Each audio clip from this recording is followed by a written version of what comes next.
ഈശോയുടെ എന്റെ സ്വന്തം കൂട്ടുകാരെ, ഞാൻ നിങ്ങളുടെ ഇമ്മാക്കുലേറ്റ ജോസ്. ഇപ്പൊ എന്റെ കൂടെയുള്ള എന്റെ അപ്പയാണ്. എന്റെ അപ്പയെ അറിയുവോ? അപ്പയുടെ പേരൊക്കെ അവർക്ക് അറിയാതിരിക്കുവോ? പേരൊക്കെ ഒന്ന് പറഞ്ഞു കൊടുത്തേ. അപ്പയുടെ പേര്? എന്റെ അപ്പയുടെ പേര് അറിയപ്പെടുന്ന പേര് ബിജു ഓഫ് മേരി ഇമ്മാക്കുലേറ്റ്. അറിയപ്പെടുന്ന പേര്? അപ്പൊ അന്ന് അറിയപ്പെടാത്ത പേരെന്നാ? ജോസ് മാത്യു. അതാ അറിയപ്പെട്ട പേരല്ലേ? കാരണം മാമോദിസ പേരാ ജോസ് എന്നുള്ളത്. പിന്നെ അപ്പ ചെയ്യുന്ന ജോലി അറിയാവോ? അപ്പഴേ എന്റെ ജോലി നിങ്ങൾക്ക് അറിയാവോന്ന്? എനിക്ക് ജോലി ഉണ്ടോ? കൂടുതൽ ഒരു ദിവസമേ പിന്നെ ഇമ്മാക്കള് പറയാണ്, അപ്പൊ നമ്മള് ഉൽപ്പത്തി പുസ്തകത്തിലെ ആദ്യത്തെ ഹവയെ പോലെ ജീവിക്കുന്നതെന്ന് ചോദിച്ചേ. അപ്പൊ ഞാൻ തലപ്പപ്പെട്ട് പോയെന്നാന്നുള്ളത്. ഇമ്മാക്കള് പറയാണേ, ആദോഹവായും ജോലിയും ചെയ്തില്ല, ജോലി ചെയ്യാതെ തന്നെ അവർ ജീവിച്ചു. അപ്പായും ജോലിയും ചെയ്യുന്നില്ല, എന്നിട്ട് നമ്മൾ ജീവിക്കുന്നു പറഞ്ഞു. അപ്പയ്ക്ക് ജോലി ഇല്ലേ? എന്നാ ജോലി? നമ്മള് ജോലിയിലായിരിക്കും അല്ലേ ചെയ്തത്. ഈ ലോകത്തിലെ ഏറ്റവും വലിയ കേട്ടോ ഒരു വിശുദ്ധൻ ലൂയിസ് മോൺഫോർട്ട് പറയുന്നത്, ഈ ലോകത്തിലെ ഏറ്റവും വലിയ ജോലിയാണ് ഈശോയ്ക്ക് ശുശ്രൂഷ ചെയ്യുക എന്നുള്ളതാണ്. അതായത് രാജാക്കന്മാരെക്കാളും രാജ്യത്തിന്റെ പ്രസിഡന്റുമാരൊക്കെ ഉണ്ട്, പ്രസിഡന്റ് പ്രധാനമന്ത്രിയൊക്കെ ഇല്ലേ, അത് വലിയ ജോലിയായിട്ടല്ലേ നമ്മൾ കരുതുന്നത്. അതിനേക്കാളൊക്കെ ഏറ്റവും വലിയ ജോലിയാണെന്ന് പറയുന്നത് ഈശോയ്ക്ക് വേണ്ടി. അങ്ങനെ ജോലിയാണ് ഇമ്മാക്കൾ ചെയ്തുകൊണ്ടിരിക്കുന്നത് കേട്ടോ. ഓക്കെ, എന്തായാലും നമുക്ക് പ്രാർത്ഥിച്ചുകൊണ്ടല്ലേ, പ്രാർത്ഥിച്ചുകൊണ്ട് ആരംഭിക്കാം അല്ലേ? പരിശുദ്ധാത്മാവിനെ വിളിച്ച് പ്രത്യേകം പ്രാർത്ഥിക്കാം. പരിശുദ്ധാത്മാവേ വരണമേ, അവിടുത്തെ ഇഷ്ടമണവാട്ടിയായ പരിശുദ്ധ കന്യകാമറിയത്തിന്റെ വിമല ഹൃദയത്തിന്റെ ശക്തമായ മധ്യസ്ഥയാൽ ഞങ്ങളിലേക്ക് വരണമേ. വന്ന വസിക്കണേ, ഞങ്ങളെ സ്വർഗത്തിലേക്ക് നടത്തണേ. കർത്താവായ ഈശോയെ, അങ്ങ് വേഗം വരണമേ. ഈശോ ഞങ്ങളെ സ്നേഹമാക്കി മാറ്റണമേ. Hallelujah, hallelujah. അപ്പൊ ഈ മക്കളെ താമസിയാതെ സ്കൂൾ തുറക്കാൻ വേണ്ടി പോവാ. എന്നാ സ്കൂൾ തുറക്കുന്നേ? ചിലപ്പം ജൂൺ 3 സ്കൂൾ തുറക്കും. മഴയാണെങ്കിൽ സ്കൂൾ തുറക്കും. ആഗ്രഹമല്ലേ? മഴ പെയ്യുന്നുള്ള ആഗ്രഹം, പെയ്യാതിരിക്കുന്നുള്ള ആഗ്രഹം? വെരി ഗുഡ്, വെരി ഗുഡ് അല്ലേ? ഓക്കെ, അപ്പം ജൂൺ 3 സാധാരണ രീതിയിൽ വലിയ മഴയൊന്നും പെയ്യില്ലെങ്കിൽ ജൂൺ 3 സ്കൂൾ ആരംഭിക്കും, തിങ്കളാഴ്ച സ്കൂള് ആരംഭിക്കും. ഓക്കെ, എനിക്കൊരു ചെറിയൊരു ചോദ്യം ഇമ്മാക്കൾ ചോദിക്കാനുള്ളത്, എന്തിനാ നമ്മൾ സ്കൂളിൽ പോകുന്നത്? ഇമ്മാക്കൾ എന്തിനാ സ്കൂളിൽ പോകുന്നത്? പഠിക്കാൻ. എന്തൊക്കെയാ സ്കൂളിൽ പോയി പഠിക്കുന്നത് കൊണ്ട് നമുക്ക് എന്താ ഗുണം ഉണ്ടാകുന്നത്? എന്താ അതുകൊണ്ടുള്ള ഉപകാരം എന്താ? നമ്മൾ സ്കൂളിൽ പോയി പഠിക്കുന്ന കാര്യങ്ങൾ കൊണ്ടേ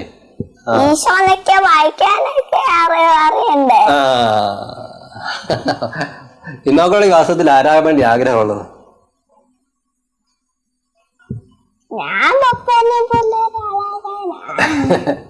ഈശോയ്ക്ക് ശുശ്രൂഷ ചെയ്യാൻ വേണ്ടിയാണ് ആഗ്രഹം അല്ലേ?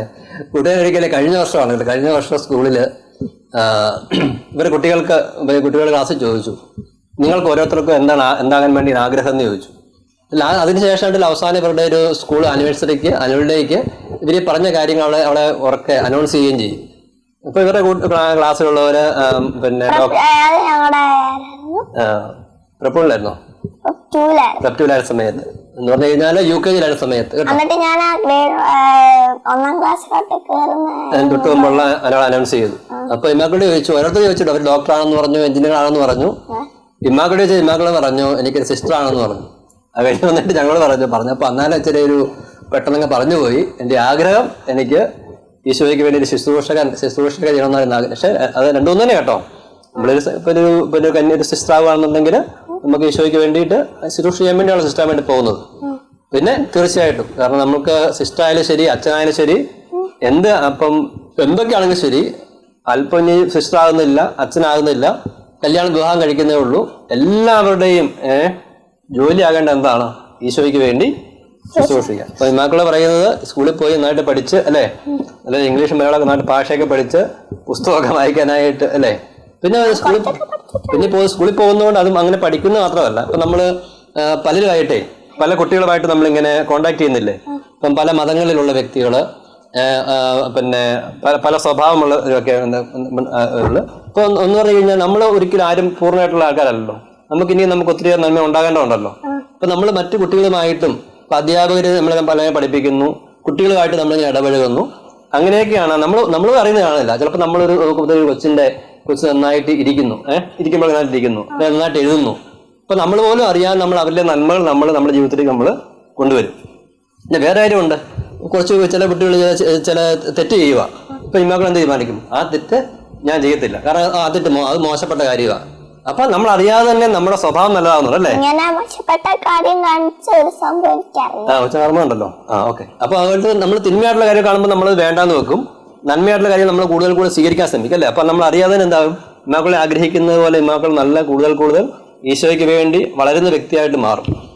പിന്നെ ഒരു കാര്യം കൂടി നമുക്ക് ചെയ്യാൻ വേണ്ടി പറ്റും. എന്ത് പറ്റും? ഇമാക്കളൊക്കെ ചെയ്യാറുള്ളതാണ്. എന്താ, നമ്മളെ കൂടെയുള്ളവരോട് നമുക്ക് ഈശോയെ കുറിച്ച് അല്ലേ കുറിച്ച് പറയാറില്ലായിരുന്നു അങ്ങനെ? എങ്ങനെ ആരൊക്കെ കൊച്ചാരോടെന്ന് പറഞ്ഞു കേട്ടായിരുന്നല്ലോ. സ്കൂളിലെ മറ്റു കുട്ടികളോട് ഇടയ്ക്കിടയ്ക്ക് ഇങ്ങനെ ഈശോയെ കുറിച്ച് പറയുകയും പ്രാർത്ഥിക്കുന്ന കാര്യമൊക്കെ പറയുകയായിരുന്നു. അപ്പൊ വാസ്തവത്തില് നമ്മളിപ്പം മാമോദീസായിൽ നമുക്ക് ലഭിച്ച ജോലിയാണ് എന്ത്, ഈശോയെ ശുശ്രൂഷിക്കുക എന്നുള്ളത്. അപ്പൊ സ്കൂളിൽ പോകുന്ന സമയത്ത് സ്കൂളില് പല കുട്ടികളുള്ളതുകൊണ്ട് നമ്മൾ നല്ല ഇമാക്കളുടെ ഇപ്പൊ ഈശോയ്ക്ക് നന്ദി പറയും കേട്ടോ. കാരണം കൂട്ടുകാരെ ടീച്ചേഴ്സൊക്കെ എപ്പോഴും കേട്ടോ, ടീച്ചേഴ്സൊക്കെ ചെല്ലുമ്പോൾ എപ്പോഴും പറയുന്നൊരു കാര്യം നിങ്ങൾ ഈശോയ്ക്ക് മഹത്വപ്പെടുത്തുകയാണ്. ഇപ്പൊ ഇമാക്കളുടെ സ്വഭാവത്തെ കുറിച്ചാണ്, അവർക്ക് യാതൊരു പരാതിയും പറയാൻ വേണ്ടിയില്ല, വളരെ ഡിസിപ്ലിൻഡ് ആണ്, എല്ലാവർക്കും നല്ല മാതൃക എപ്പോഴും പറയാറുണ്ട്. അപ്പൊ ഈ മാതൃക വഴി തന്നെ ചുറ്റുമുള്ളവർക്ക് ഈശോയെ പ്രഘോഷിക്കാൻ കാരണമായി തീരും. ഇപ്പൊ നമുക്ക് സമയം കിട്ടുമ്പോഴൊക്കെ അല്ലേ, സമയം കിട്ടുമ്പോഴൊക്കെ നമുക്ക് നമ്മുടെ സമയം കൊണ്ടും അല്ലെ ഓരോ ചില വാക്കുകളൊക്കെ പറഞ്ഞുകൊണ്ടൊക്കെ ഈശോയെ കുറിച്ച് പറഞ്ഞുകൊണ്ടൊക്കെ അനിയൻ ജോയാക്കിനാണല്ലോ ഉത്തരം കൊണ്ട് കൊടുത്തത്, പിന്നെ കൊടുത്തത് അല്ലേ? ഇവളുടെ ഇന്ന് ജോയാക്കി വന്നിട്ടില്ല, അടുത്ത ക്ലാസ് വരും. അപ്പം ജോയാക്കി വീട്ടിൽ നിന്ന് പിന്നെ കുറച്ച് ഉത്തരം മേടിച്ചിട്ട് പോയി. എന്ന് പറഞ്ഞത് കൂട്ടുകാർക്ക് കൊടുക്കാൻ വേണ്ടി രണ്ടാമത് കൊണ്ടുപോയി കൂടെയുള്ള പല ക്ലാസ്സിലുള്ള പല കൂട്ടുകാർക്ക് കൊണ്ട് ഉത്തരം കൊടുത്തു. മക്കളും കൊടുത്തു തോന്നുന്നു അല്ലേ? രണ്ടവർക്ക് കൊണ്ട് കൊടുത്തു തോന്നുന്നു. അപ്പൊ നമ്മൾ പോലും അറിയാതെ കണ്ടോ, അപ്പൊ നമ്മൾ പോലും അറിയാതെ നമുക്ക് വിശുദ്ധരായി വളരാൻ വേണ്ടിയും അപ്പോൾ തന്നെ ഈശോയെ അറിയിക്കാൻ വേണ്ടിയുമുള്ള ഒരു സ്ഥലമാണ് എന്ത്, സ്കൂൾ എന്നുള്ളത്. അപ്പൊ ഈ കൂട്ടുകാരെ നിങ്ങൾ കേട്ടുകൊണ്ടിരിക്കുകയാണല്ലോ. അപ്പൊ നമ്മള് മാമോദീസ സ്വീകരിച്ചവരും ഈശോയുടെ കുഞ്ഞ് അനിയന്മാരെ അനിയത്തിമാരെ ആയിരിക്കുന്നത് കൊണ്ട് നമ്മൾ എന്തിനാ സ്കൂളിൽ പോകുന്നേ? നമ്മൾ അറിയാതെ നമ്മളെ ജീവിതം കൊണ്ടും നമ്മളുടെ സംസാരം കൊണ്ടും ഒക്കെ അവിടെയൊക്കെ ഈശോ അറിയിക്കാൻ വേണ്ടിയാണ് അല്ലേ? അപ്പൊ നമ്മളവിടെ ഉള്ളത് ഒരു ക്രിസ്ത്യാനിയായ നമ്മളവിടെ ഉള്ളത് കൊണ്ട് ഇനി അവിടെയൊക്കെ എന്തെങ്കിലും മോശപ്പെട്ട സ്വഭാവം ഓർത്ത് നോക്കിയേ. അപ്പൊ ഇമ്മക്കുട്ടി നല്ല വിശുദ്ധി ജീവിക്കുക. അപ്പൊ ആൾക്കാരെ മോശം ചെയ്യാൻ നമ്മൾ പറയുക ചെയ്യരുത്. അപ്പൊ നമ്മളുള്ളത് കൊണ്ട് അവിടെ തിരുമ്മ മാറിപ്പോകും. അപ്പം ക്രിസ്ത്യാനിക്ക് ഇപ്പം ഒത്തിരിയേറെ പിന്നെ വിദ്യാർത്ഥികൾ പഠിക്കുന്ന ഒരു സ്കൂളിലേക്ക് ഒരു നല്ല ക്രിസ്ത്യാനിയായ കൊച്ചു ചെല്ലുമ്പോൾ സംഭവിക്കും, അവന്റെ സംസാരവും അവന്റെ പ്രവൃത്തിയും വഴി കൂടെയുള്ളവർക്കെല്ലാം ഈശോയെ കുറിച്ച് അറിയാനുള്ള അല്ലെ, ഈശോയെ കുറിച്ച് അറിയാൻ വേണ്ടി തിന്മയൊക്കെ മാറിപ്പോകാൻ വേണ്ടിയൊക്കെ ഉള്ള ഒരു കാരണമായിട്ട് മാറും. നമ്മളതിനെ ശ്രമിക്കേണ്ടത് അല്ലേ സ്കൂളിൽ പോകുന്ന വഴി. അപ്പം ഓർത്ത് നോക്കിയേ, സ്കൂളിൽ പോകുന്നത് എന്തോ പഠിക്കാൻ വേണ്ടി നമ്മൾ വിചാരിക്കും, പക്ഷെ അതിനേക്കാൾ വലിയ കാര്യമാണ് അവിടെ ചെയ്യേണ്ടതായിട്ടുള്ളത്. നമുക്ക് കുറച്ച് സയൻസോ ഒക്കെ പഠിച്ച കാര്യം ഇരിക്കുന്നത് അല്ലേ? നമുക്ക് അവസാനം നമ്മൾ അതിന് ശേഷം എല്ലാം എവിടേക്കാ പോകാനിരിക്കുന്നത്? ഏറ്റവും അവസാനം സ്വർഗത്തിലേക്കാ. അപ്പൊ ഈ സയൻസ് മാത്തമാറ്റിക്സ് ഒന്ന് ഇന്നലെ ജോയാക്കിനകത്ത് പറഞ്ഞു കേട്ടില്ലേ, ഈശോയ്ക്ക് ABCD അറിയാവുന്നു. ഈശോയ്ക്ക് 1 2 3 ഏതൊക്കെ ചോദിച്ചത്. കാരണം ഈശോ വേറെ സ്ഥലത്ത് അവർക്ക് ഇംഗ്ലീഷ് ഉണ്ടായിരുന്നോ എന്ന് പറഞ്ഞു കഴിഞ്ഞാല് ഈശോയ്ക്ക് ABCD അറിഞ്ഞില്ലെങ്കിൽ കുഴപ്പമൊന്നുമില്ല അല്ലേ? ഈശോയ്ക്ക് സ്വർഗത്തിൽ പോകാനുള്ള ഭാഷ അറിയാം. ഒരു വിശുദ്ധനുണ്ട്, ജോൺ മരിയ, നമ്മളെ വിശുദ്ധല്ലേ John Maria Vianney. John Maria Vianney ഒരു RS എന്ന സ്ഥലത്തേക്ക് പോവാ. അപ്പൊ വഴി അറിയത്തില്ലായിരുന്നു. എന്നാ സംഭവം എന്ന് പറഞ്ഞത് കൊച്ചിനോട് ചോദിച്ചു. അപ്പൊ ആണെങ്കിൽ ആർസിലോട്ട് പോകുന്ന വഴി ഏതാന്ന് ചോദിച്ചു. ആർസിലോട്ട് പോകുന്ന വഴി കാണിച്ചു തരുവാണെങ്കിൽ ആ സ്വർഗത്തിലേക്ക് പോകുന്ന വഴി കാണിച്ചു തരാന്ന് പറഞ്ഞു. നീ എന്നെ ആർസിലേക്ക് പോകുന്ന വഴി കാണിച്ചു തരാന്നുണ്ടെങ്കിൽ സ്വർഗത്തിലേക്ക് പോകാൻ വഴി ഞാൻ കാണിച്ചു തരാന്ന് പറഞ്ഞു. വാസ്തവത്തിൽ ഈ ജോൺ മരിയ വിയാനിയെ കുറിച്ച് പറഞ്ഞ ഒന്നും അറിയത്തില്ലായിരുന്നു. സ്കൂളിൽ പോകുമ്പോൾ എല്ലാം തോറ്റു പോകുമായിരുന്നു. സെമിനാരിൽ പോയിട്ട് തോറ്റ് അവരെ പറഞ്ഞുകൊണ്ട് തീരുമാനിച്ച ഒന്നും പഠിക്കാൻ അറിയത്തില്ലായിരുന്നു.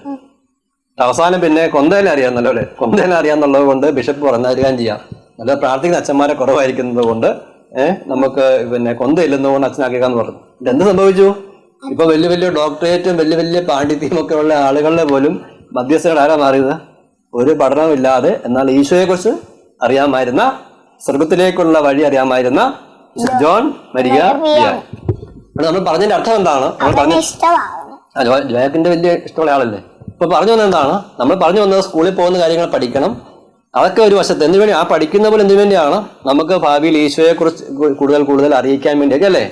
രണ്ടാമത്തെ കാര്യം, നമ്മളവിടെ ചെല്ലുന്നത് കൊണ്ട് നമ്മുടെ ജീവിതം കൊണ്ടും സംസാരം കൊണ്ടും ചുറ്റുപാടുള്ള ഈശോയെ അറിയണം. പിന്നെ ഞങ്ങൾക്ക് ക്രിസ്മസിനൊക്കെ ഈശോയുടെ പെരുന്നാളൊക്കെ അതിനു വേണ്ടിയൊക്കെ ഞങ്ങൾക്ക് ഈശോയുടെ പാട്ട് മാത്രമേ. ക്രിസ്മസ് പോലെയുള്ള സമയങ്ങളിലൊക്കെ സ്കൂളിൽ ക്രിബ് ഉണ്ടാക്കുന്നു അല്ലേ? ക്രിബ് ഉണ്ടാക്കും. പിന്നെ ക്രിസ്മസിന്റെ കരോളും ഇങ്ങനെയൊക്കെ അല്ലേ? നിങ്ങൾ വീടുകളിൽ പോയില്ലേ അല്ലേ? അല്ല ഞാനല്ല അവനാ പോയ. ജോപ്പിടെ ഒരു നമ്മുടെ രാജാക്കന്മാര് വന്ന അതില്ലേ, അതിലൊരു രാജാവ് ആദ്യം ജോപ്പിന് ഒരു ആട്ടിടേനായിരുന്നു. എന്നിട്ടൊരു അത് കഴിഞ്ഞിട്ട് വീണ്ടും രാജാവായി. പല വീടുകളിലും പോയി. അങ്ങനെ വീടുകളിൽ പോയി, പല വീടുകളിലും പോയി. അങ്ങനെ ഈശോയുടെ ഗിഫ്റ്റ് കിട്ടി. പാനില പോയ ഞാനും. എനിക്ക് അന്ന് സ്കൂളിൽ പോകണ്ടായിരുന്നു. അപ്പൊ നമ്മള് ഇപ്പൊ സ്കൂളൊക്കെ തുറക്കുമായതുകൊണ്ട് നമ്മൾ ഏതാണ്ടല്ലേ നമുക്ക് ഇങ്ങനെ പറയാൻ പറ്റുന്ന ചില കാര്യങ്ങൾ, അറിയാവുന്ന കാര്യങ്ങൾ പറഞ്ഞല്ലേ. നമുക്ക് എന്ത് ചെയ്യാൻ പറ്റുന്നത്? നമുക്ക് എല്ലാ കുട്ടികൾക്കും ഒന്ന് പ്രാർത്ഥിക്കാം അല്ലെ? നമുക്ക് അടച്ച് നമുക്കൊന്ന് പ്രാർത്ഥിക്കാം. നമ്മളെല്ലാ കുട്ടികളെ സമർപ്പിച്ചും പ്രാർത്ഥിക്കാം. കർത്താവായ ഈശോയെ, സ്കൂൾ ആരംഭിക്കാൻ വേണ്ടി ഒരു പുതിയ അധ്യയന വർഷം ആരംഭിക്കാൻ പോകുന്ന സമയത്ത് എല്ലാ കുഞ്ഞുമക്കളെ സ്കൂളിലേക്ക് പോകുന്ന, സ്കൂളുകളിലും കോളേജുകളൊക്കെ ആയിട്ട് പോകുന്ന, പഠിക്കാൻ വേണ്ടി പോകുന്ന എല്ലാ വിദ്യാർത്ഥികളെ സംബന്ധിച്ച് പ്രാർത്ഥിക്കുന്നു. അവർ പോകുന്ന ആ സ്ഥലങ്ങളെ, അധ്യാപകരെ, അവിടെയുള്ള മറ്റെല്ലാ ജോലി ചെയ്യുന്ന വ്യക്തികളെല്ലാം സംബന്ധിച്ച് പ്രാർത്ഥിക്കുന്നു. വിദ്യാലയങ്ങളും വിദ്യാർത്ഥികളും അധ്യാപകരും ഒക്കെ കർത്താവേ സ്വർഗത്തിലേക്കുള്ള വഴി തന്നെയാണെന്ന് ഞങ്ങൾ ഇപ്പോൾ മനസ്സിലാക്കുകയായിരുന്നു. ഒന്നും ദൈവരാജ്യത്തിന് അകലെയല്ല. ക്രിസ്ത്യാനികളായി ഞങ്ങൾ ഇടപെടുന്ന എല്ലാ മേഖലകളും ഞങ്ങൾക്ക് വിശുദ്ധിയിൽ വളരുന്നതിനും ഈശോയെ അറിയിക്കാനുമുള്ള വഴികളാണ്. കർത്താവെ കേട്ടുകൊണ്ടിരിക്കുന്ന, ഇത് കേൾക്കാൻ പോകുന്ന എല്ലാ കൊച്ചുകൂട്ടുകാരെ സംബന്ധിച്ച് പ്രാർത്ഥിക്കുന്നു. അവരെല്ലാം അത്യന്തികമായി ഈശോയിലേക്ക് വളരാനുള്ള ആഗ്രഹത്താൽ അതിനുള്ള വഴിയാക്കി വിദ്യാഭ്യാസത്തെ മാറ്റുവാൻ, അതിനുള്ള വഴിയായി തങ്ങളായിരിക്കുന്ന ആ പഠിക്കുന്ന ദിവസങ്ങളെ, സ്ഥലങ്ങളെ എല്ലാം തിരിച്ചറിയുവാൻ ഇടയാക്കുന്നു പ്രാർത്ഥിക്കുന്നു. ചുറ്റുമുള്ളവരുടെ തിന്മകൾ തങ്ങളിലേക്ക് സ്വീകരിക്കാതെ തങ്ങൾക്ക് മാമോദീസാവിൽ ലഭിച്ച ആ വലിയ ദൗത്യം, ഈശോ അറിയിക്കുക എന്നുള്ള ദൗത്യം വാക്കുകൊണ്ടും പ്രവൃത്തി കൊണ്ടും എല്ലാവരുടെ അടുത്ത് വെളിപ്പെടുത്തുവാൻ എല്ലാ കുഞ്ഞുമക്കളെ അനുഗ്രഹിക്കണമേ. അതിനുവേണ്ടി ഒരുക്കുവാൻ എല്ലാ മാതാപിതാക്കളെ അനുഗ്രഹിക്കണമേ. അധ്യാപകർക്കും അതിനുള്ള പ്രത്യേകമായ കൃപ ലഭിക്കാൻ പ്രത്യേകം പ്രാർത്ഥിക്കുന്നു. ഈശോയെ എല്ലാ വിദ്യാർത്ഥികളും സമർപ്പണം അനുഗ്രഹിക്കണമേ. പരിശുദ്ധമായി പ്രത്യേകം പ്രാർത്ഥിക്കണമേ. നിത്യം പിതാവും പുത്രനും പരിശുദ്ധാത്മാ സർവേശ്വര എന്നേക്കും. ആമേൻ. ഹല്ലേലൂയ.